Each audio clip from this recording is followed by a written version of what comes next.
At exactly 10:17 on a bright Tuesday morning, Malik Rowan stood behind the counter of a dying roadside diner, wiping grease from his hands when the woman who had destroyed his career walked through the front door. He knew that expensive cream-colored coat, that confident walk, and those cold blue eyes. 3 months earlier, she had looked him straight in the face inside a glass skyscraper and fired him in front of an entire department. Now she was standing inside his old diner, staring at him as if she had just seen a ghost. What she did not know was that Malik had already lost almost everything once, and this little broken diner was the one place where he had decided to fight for a second chance. If you believe everyone deserves kindness, forgiveness, and a second chance, take a moment to like this video, share it with someone who needs hope, leave a comment, and subscribe to Heartline Stories. Sometimes, the person who looks like they have fallen the farthest is actually the one closest to a new beginning. Malik had spent 12 years working for a powerful restaurant corporation called North Star Hospitality, rising from dishwasher to operations manager through years of sleepless nights and relentless work. He was the kind of man who arrived before sunrise and stayed long after everyone else had gone home because he believed providing for his daughter meant never allowing himself to become tired. His 8-year-old daughter, Amara, was the center of his world.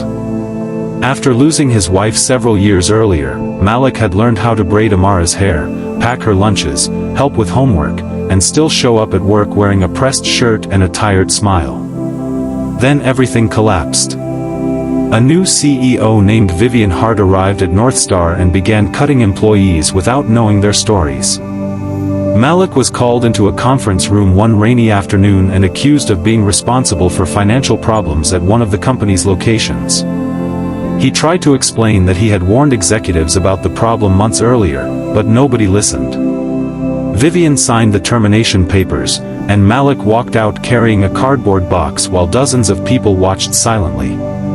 He had not been guilty, but he was too exhausted and humiliated to fight.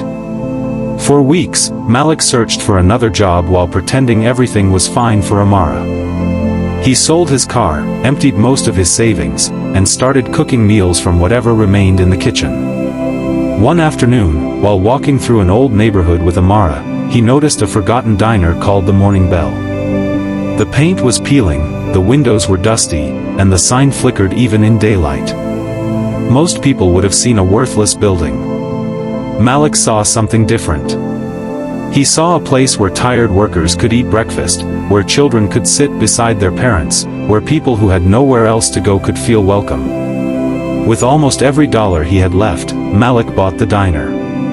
It was a terrifying decision, but for the first time in months, it felt like a decision that belonged entirely to him. The first morning the Morning Bell reopened, sunlight poured through the front windows and painted golden rectangles across the worn wooden floor.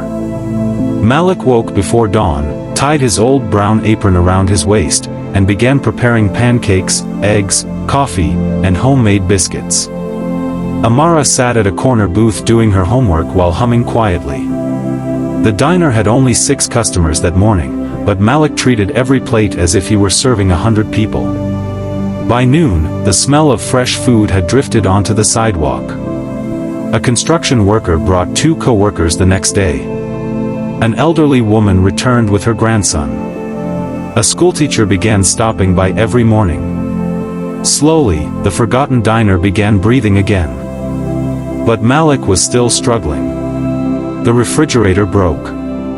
The roof leaked during a sudden storm. A supplier demanded payment before delivering food. Some nights, Malik counted the money in the register and realized there was barely enough to pay the electricity bill.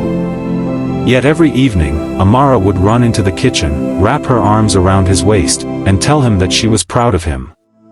Those words became stronger than any paycheck he had ever received. Then came that Tuesday morning.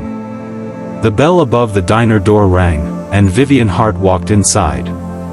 She had come to inspect a nearby property North Star planned to purchase, but a local businessman had recommended the Morning Bell as the best breakfast in the area. She had no idea who owned it. When she saw Malik behind the counter, her expression changed completely. Malik felt the old humiliation return for a moment, but then he looked around at his diner, at the customers enjoying their meals, and at Amara sitting proudly with her schoolbooks. He realized he was no longer the man carrying a cardboard box out of North Star. He was the owner of a place he had built with his own hands. Vivian sat quietly and ordered coffee. She noticed the menu prices were modest and the portions generous. She noticed Malik giving a free breakfast to an elderly customer who was short on money. She noticed a young boy receiving an extra pancake because Malik knew the child had come to school without breakfast. Then she noticed something else, an old framed newspaper article hanging near the kitchen. It described Malik's former position at North Star and included a photograph of him receiving an Employee Excellence Award. Vivian stared at it for a long time. She finally understood that the man she had fired was not a careless employee. He had been the person who had warned the company about the exact financial problem she later blamed on him. The truth had been buried in corporate paperwork, but Malik had kept copies of the reports he submitted. Vivian investigated after leaving the diner and discovered that Malik had been telling the truth. A senior executive had hidden the losses to protect his own position, and Malik had been made the scapegoat. The revelation could have destroyed North Star's leadership team, but Vivian returned to the Morning Bell the next morning, not as a CEO, but as a woman carrying an apology she knew could never completely repair the damage. Malik listened quietly. He did not celebrate her mistake, and he did not pretend the past had never happened. Instead, he told her that losing his job had broken him, but losing his confidence had nearly destroyed him.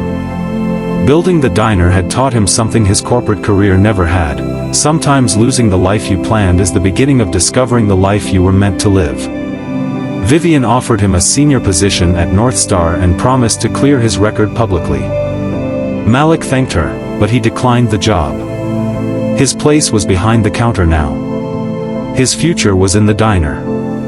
What Vivian did instead surprised him. She became an investor in the Morning Bell, not to control it, but to help Malik expand the business and create jobs for people who had been given no second chance. Months later, the Morning Bell was no longer dying.